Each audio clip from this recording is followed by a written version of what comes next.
আসসালামু আলাইকুম আরিবা ইউটিউব ব্লগে সবাইকে আমন্ত্রণ। আশা করি সবাই ভালো আছেন। আলহামদুলিল্লাহ, আল্লাহর রহমতে আমরাও ভালো আছি। প্রতিদিনই সকালের নাস্তায় রুটি পরোটা এগুলোই চলতেছিল অনেক দিন ধরে, তাই ভাবলাম যে আজকে সকালের নাস্তাটা একটু ভিন্নভাবে করি। আর যে ভাবা সেই কাজ, চলে আসলাম পাকঘরে। আর এসে কিন্তু ব্রয়লার মুরগির বুকের মাংস 2 পিস আর সাথে কিছু বরবটি ছিল, সেগুলো কেটে সিদ্ধ করতে বসিয়ে দিই। সঙ্গে দিয়েছি আদা রসুনের পেস্ট আর সামান্য একটু লবণ।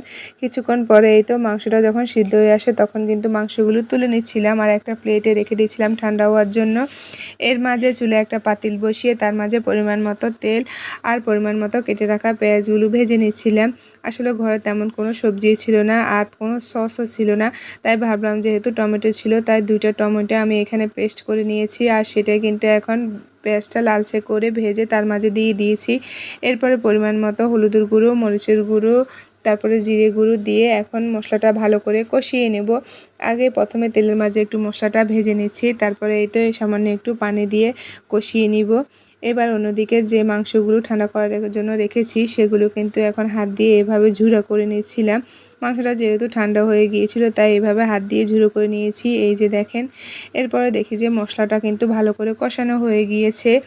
এর মাঝে একটু নেড়ে দিচ্ছিলাম। এর আগে কিন্তু কিছু নুডলস আমি সিদ্ধ করে নিয়েছি, এখন সেই নুডলসগুলো এই মশলার মাঝে দিয়ে দিচ্ছি। এর মাঝে বলে নিই কে কোথা থেকে আমার এই ভিডিওটা দেখতেছেন। যদি ভালো লেগে থাকে লাইক, কমেন্ট আর সাবস্ক্রাইব করে পাশে থাকবেন। আপনারা সাথে থাকলে সামনের দিকে এগোতে পারবো। আর যদি কোনো ভুল ত্রুটি হয়ে থাকে তাহলে মাফ করে দিবেন। এই নুডলসটা কিন্তু আমি একদমই সিম্পলভাবে করেছি, ঘরে থাকা সামান্য উপকরণ দিয়ে।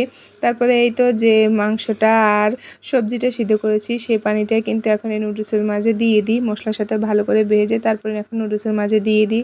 এবার বেশ কিছুক্ষণ এভাবে ঝাল করে মশলার সাথে পানিগুলো জোশ করে নিব। এই তো এখন বলক এসেছে, তারপরে কিন্তু যে ঝুরা মাংসটা করে রেখেছিলাম সেগুলো দিয়ে দিয়েছি। এবারে একটু ভালো করে নেড়ে তারপরে কিন্তু এর মাঝে একটা ডিমও দিয়ে দিব, যেহেতু ঝোলটা একটু ঘন হয় সেই জন্য।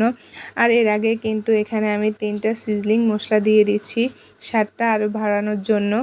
এই যে দেখেন, মশলা এটা দেওয়াতে কিন্তু যে কোনো খাবারে একটু স্বাদ বেড়ে যায়। এরপরে এই তো আমি এখানে একটা ডিম ভালো করে ফেটিয়ে নিচ্ছিলাম, তারপরে কিন্তু নুডলসের সাথে মিশিয়ে নিব। আসলে এইভাবে মাঝে মধ্যে যদি ভিন্নভাবে খাবারটা খাওয়া যায় তাহলে কিন্তু মুখের রুচিও ভালো থাকে আর খাবারও খেতে ইচ্ছে করে। তারপরে এই তো ডিমটা কিন্তু এখন নুডলসের মাঝে দিয়ে দিই আর একটু নেড়ে দিচ্ছিলাম। যেহেতু ডিম দিয়েছি তাই ডিম দিতে একটু নেড়ে দেওয়া প্রয়োজন হয়, নাহলে কিন্তু ডিমটা চাকা ধরে যাবে সেই জন্য। আর এই যে দেখেন ফাইনাল লুকটা। তারপরে এই তো এখন কিন্তু সবার জন্য বেড়ে নিচ্ছিলাম। মাশাআল্লাহ, নুডলসটা দেখতে যেমন সুন্দর হয়েছে খেতেও কিন্তু অনেক মজা হয়েছে। আসলে আমার মেয়েরাও এরকম স্যুপ নুডলসটা বেশি পছন্দ করে, আপনারাও কিন্তু একবার ট্রাই করে দেখবেন। এই তো আজকে এই পর্যন্ত, আল্লাহ হাফেজ।